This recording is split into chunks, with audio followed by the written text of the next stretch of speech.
So when I was young, the American dream meant buying your own home. Maybe a bedroom for each child, a white picket fence, classically, a yard in front to hang out and visit with your neighbors, a yard in the back to play with your kids, maybe let a dog run, have some toys back there, a swing set. Increasingly, that's getting harder and harder for Americans to afford. And the thing is, it's not an accident. This is a deliberate policy by our government. Our government wants you to rent your home and own nothing and love it. How could that be? I'm going to go through step by step and show you the pieces of the puzzle that are going on now. So we can either accept that if that's the policy you want, or you have the chance to fight against that. So before we get into that, let's make sure we understand the numbers and where we really are.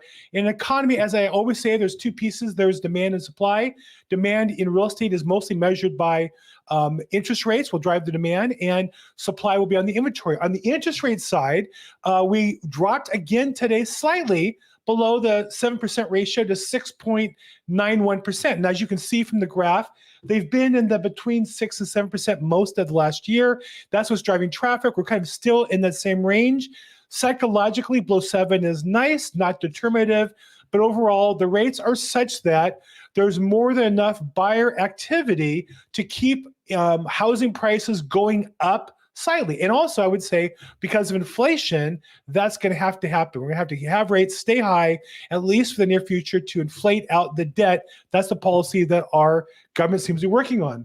On the supply side, that'd be how many houses are for sale or inventory. And that number similarly is at all-time lows. If you look at the numbers today, slightly higher than last year. Last year, we were at 456,000, today at 474, nominally different, but this still remains to be the all-time low for non-pandemic years, other than slightly higher than last year.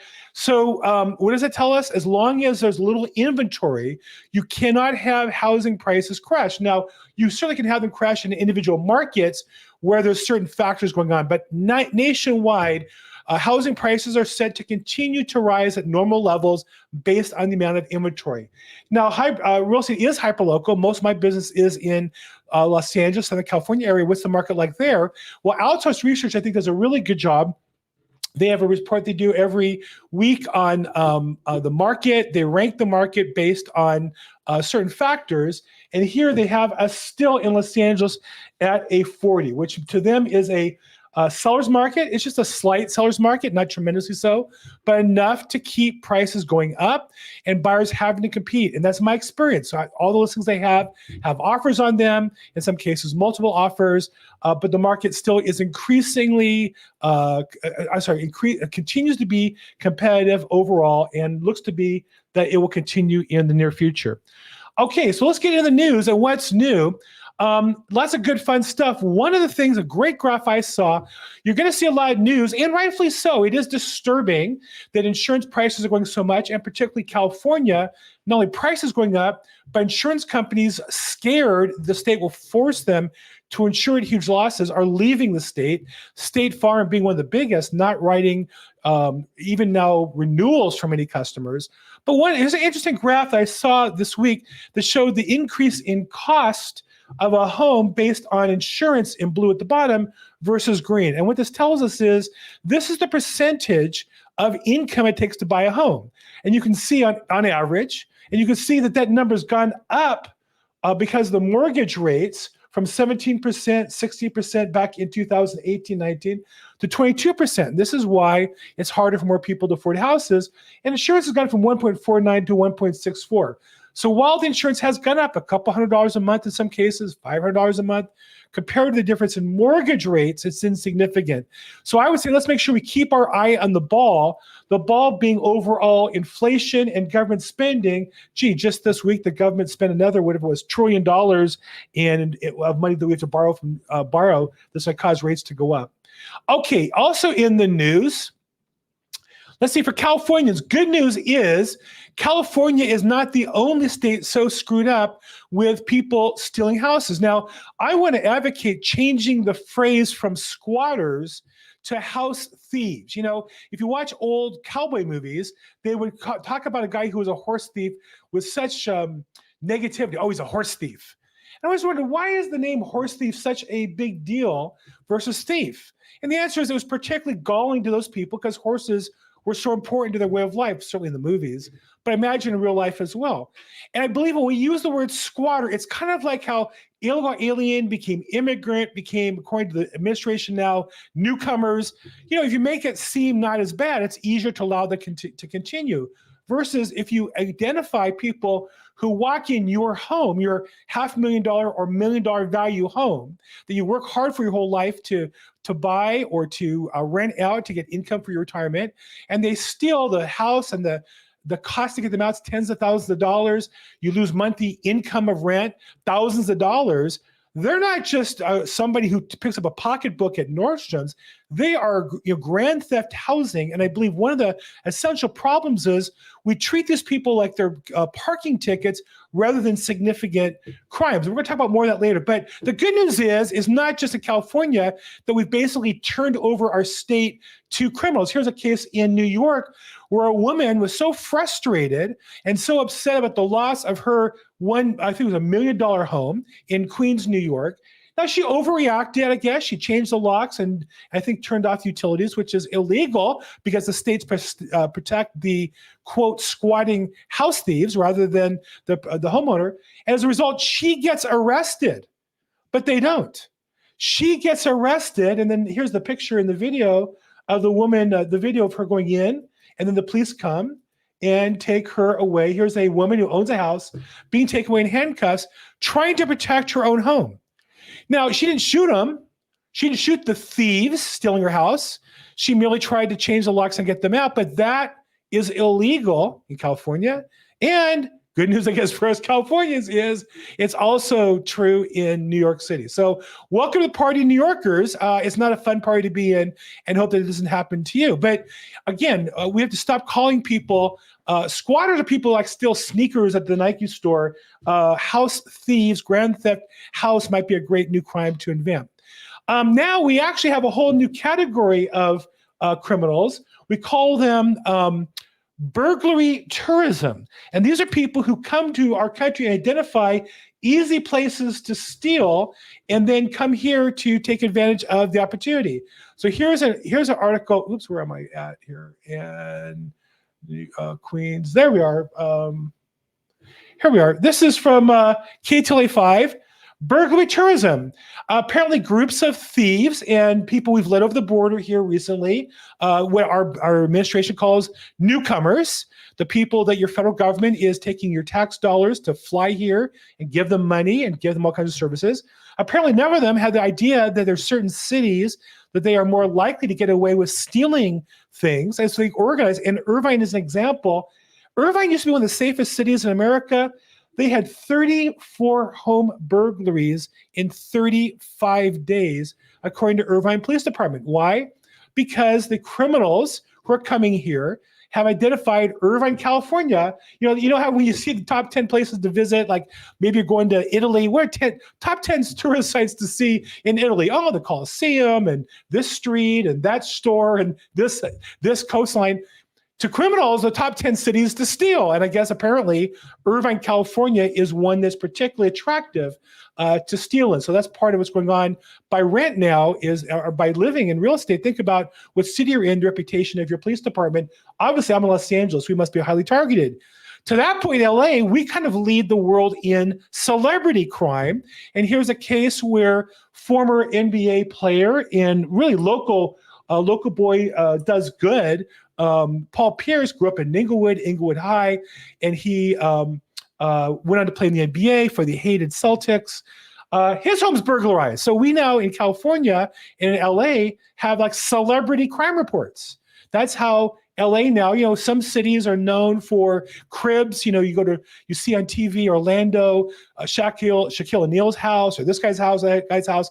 Here we have in LA a celebrity crime going on. And then you can come in here and see which of your favorite celebrities had their home burglarized and see where the burglary happened and so on. Now, going back to the house thieves, AKA, according to our government, mere squatters. These are new arrivals, according to our administration. Here we have a guy, and you may have seen this elsewhere on social media. He's here from Venezuela, and he's training other illegal aliens, people come here illegally, or newcomers to Biden administration. He's training them on how easy it is to steal a house. And he gives them kind of a step-by-step instructions on what to do. And that way, more of them, as they come here, theoretically, without job prospects or business prospects, at least one prospect is you can get a house, you can live there for free, as he says, and you can rent rooms out to other criminals who'll pay you, maybe you get 5 or 10. And imagine being next door to these kind of people, squatting in your house or your neighbor's house, thieving there, doing drugs. I've had houses where we had to take out 10, 12 people doing drugs in the house because they don't live there. They don't care. They don't mind burning things. So here we now have a new business. We're going to call him the house thief trainer to teach people the most efficient way to steal houses. Isn't that lovely that we have this new career opportunity for people? Okay, continuing with news, interesting news cycle. One of the things I always talk about is how bad the news is and how misaligned the news is with their customers. CNN, for example, is way more worried about advertisers. That's why these big news companies never report negative about pharmaceuticals. It's always positive because so much of the revenue comes from pharmaceutical companies. In real estate, you'll find they always praise Zillow and Redfin and other companies that advertise because that's where they get the money from. Here's an example. CNN has a report. They're worried about their customer Zillow. Why Zillow is worried about America's housing market shakeup. So you have an article about why Zillow is worried about the shakeup. There's no article about why Americans should worry about it, why Americans should worry that their neighbor real estate agent is going out of business or their neighborhood real estate brokerage might be going out of business. I don't think they really are. I think it's exaggerated, but that's not the story. Why homeowners should be concerned about companies maybe that might go out of business halfway through a transaction. I can imagine stories that should be written. The worries about having a broker-owned escrow, because if you're buying a house, your money is in escrow and it's owned by the broker, and the broker, because of this lawsuit, goes out of business, your money might be entangled or lost. No, CNN's worried about Zillow. Basically, they just put a sentence here saying, Zillow, please send us more ads. We could care less about buyers and sellers of property. We care about you. And so every time you see an article in these newspapers about these companies, just know they are patting the back of their advertisers and trying to fluff them up to get more. Speaking of which, here's another one. I've done previously in my podcast, Real Estate Ripoffs. I did a piece on Redfin, and this is a company that does nothing but badmouth the industry, badmouth everybody but them. They've never made a profit, so they've paid no federal or state taxes in their entirety. So they're disrupting businesses around the country while basically destroying our finances overall. A lot of talk about how they don't need real estate agents, and yet the reality is their number one strategy for growth, because they're desperately trying to stay alive and suck more stupid Wall Street investors in the business, is to hire more agents on a regular commission plan. You can make this up. This company has done nothing but badmouth real estate agents in my entire life, and now they're out hiring more and more real estate agents on traditional commission splits. But originally, it was real estate agents on commission are misaligned. We're going to pay them a salary because we're smarter than you are. And here, after what it is 10, 12 years in business, and also, by the way, never making a profit, Redfin is now growing. How are they growing? They're growing by hiring traditional real estate agents like the ones in your neighborhood. And the whole thing is I just think too funny. Again, I just think overall, Redfin's a contemptible company. Okay, speaking of contemptible, I'm going to do a whole piece on this one. Fannie Mae, your federal government. Sometimes these people will lie about what their real goal is, and they'll lie about the policy when they're challenged. Sometimes they'll just say the truth out loud. Here's an example. Fannie Mae's CEO, a genius, what's her name? Named Priscilla Almodovar, a real rocket scientist, says the housing market hasn't killed the American dream yet. Yeah, they're working on it. And buying a home might just take a little longer. Oh, don't worry. Don't worry. She gets paid probably, I think her salary is about $800,000 with perks. Basically, it's $1 million a year to live like a king, to run her housing industry. The housing industry in my lifetime, Fannie Mae has done nothing but reduce housing affordability, make it less affordable for Americans to own homes, right? So this is the head of this organization that's destroying our housing market. And of course, she's a double check mark on the DEI scale. That's why she has the job. And if you read her bio, you'll see her. She's never bought or sold a house, never built a house, doesn't know anything about the American dream, but she does know that you don't have to give up on it yet. Maybe you should give up on it for your kids or your grandkids. It's just going to take a little longer for you to buy a house. I'm sure she has a fancy house in Georgetown or a fancy house in some big suburb in Washington, D.C., because her husband's also a political hack. But you should give up your dream. That's what our government's telling us. You should just give up on your dream. I say no. I had this podcast and I'm in this business. I say no. I'm going to do a whole piece on Priscilla Almodovar, but when you look her up and see, well, who is this genius that is really kind of making our housing policy that our federal government has decided is the genius? You go even to Wikipedia, which if anything is liberal. She is the first female Chief Executive Officer of Fannie Mae. Wow, isn't that great? Is she competent? Nobody knows. Under leadership, nothing's happened positive on homeownership. That we know. How'd she get here? She's an attorney. She worked for some big connected law firm. She worked for disgraced Elliot Spitzer, who was caught embezzling state funds in New York to pay for prostitutes. That was her mentor or one of her mentors. And she goes on to various law jobs and ends up running our housing market. You might say, well, how does that help us buy or sell houses? It doesn't, because that's not the job. The Fannie Mae, the last thing they're worried about is you owning a house. What they're worried about is getting federal tax dollars into their pockets. The whole thing is just, in my book, just a big financial scam. Speaking of financial scams, one of the biggest is Gavin Newsom. And we recently passed a big bill on homelessness. We're now going to spend, here we are with the bankrupt state of California, and we're now going to spend $6.4 billion more to end homelessness and mental health problems. Isn't that great? And what's funny is you read this article by Politico, which is a far left. This is the Democratic Party talking to itself out loud saying, California sends a message on homelessness to Newsom.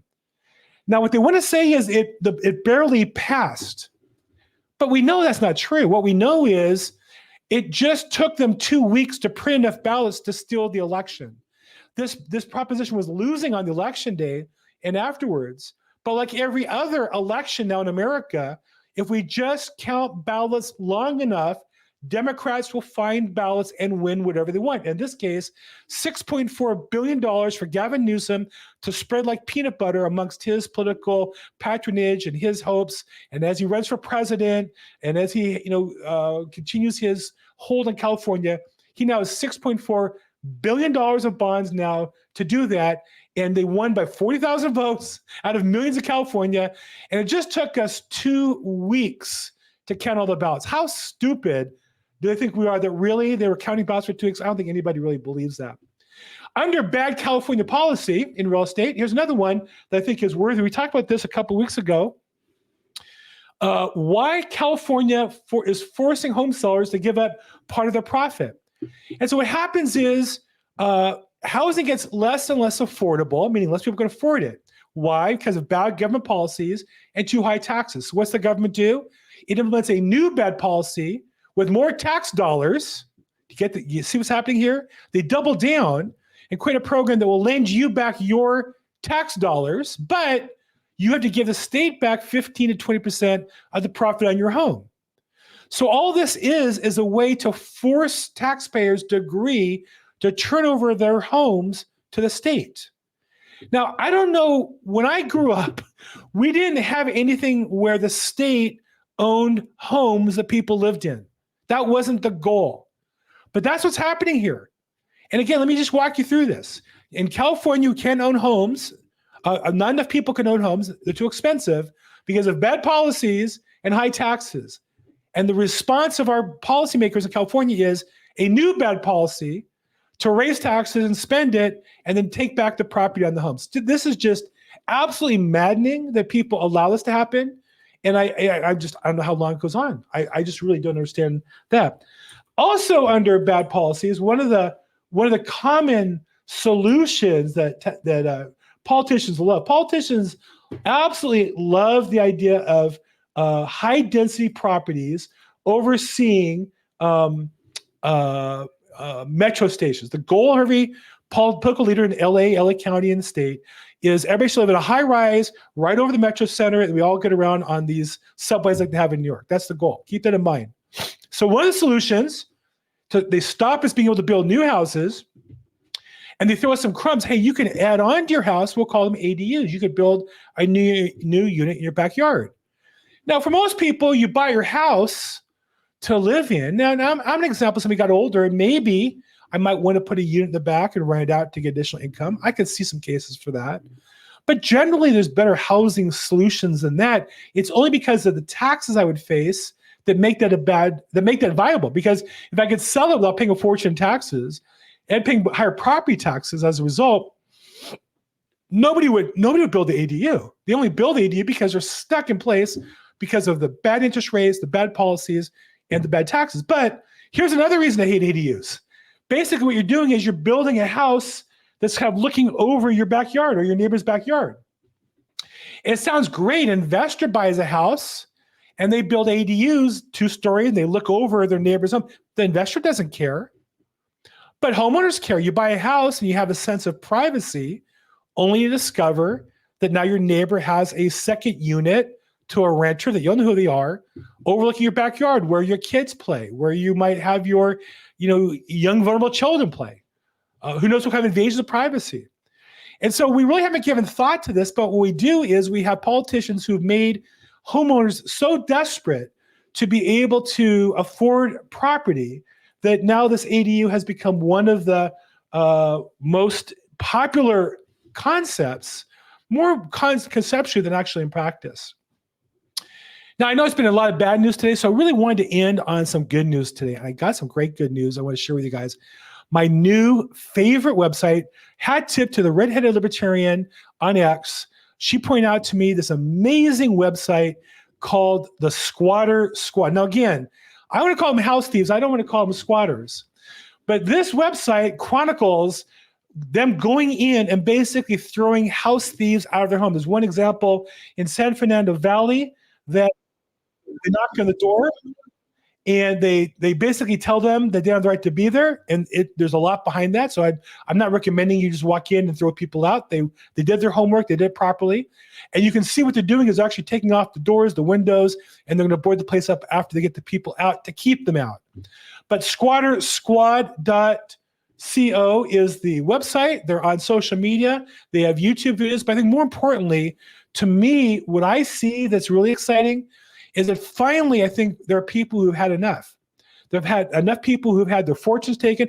I saw a probate case this week where a probate estate is basically surrendering $250,000 of an estate for a person who is in the hospital in a conservatorship. They're so desperate to get rid of these people who, in my estimation, stole the property from them. I'm going to do a deep dive on that in a video as well. But thank God there are people who are fighting back, and my challenge to all of us is to do that. I'm going to publicize these people as much as I can. I'm going to encourage you to do the same. Go on to X, go on to YouTube, go on Instagram, find them, and if you like their stories, like them. And if you don't, let me know. Hey, what do you think of the newsletter this week? This is the real estate weekly update that I do every week. I'm at Bill Gross Probate on social media. Like it, subscribe it, comment it. If you don't like it, let me know. Thank you so much. As always, make today your best day ever. Thanks so much.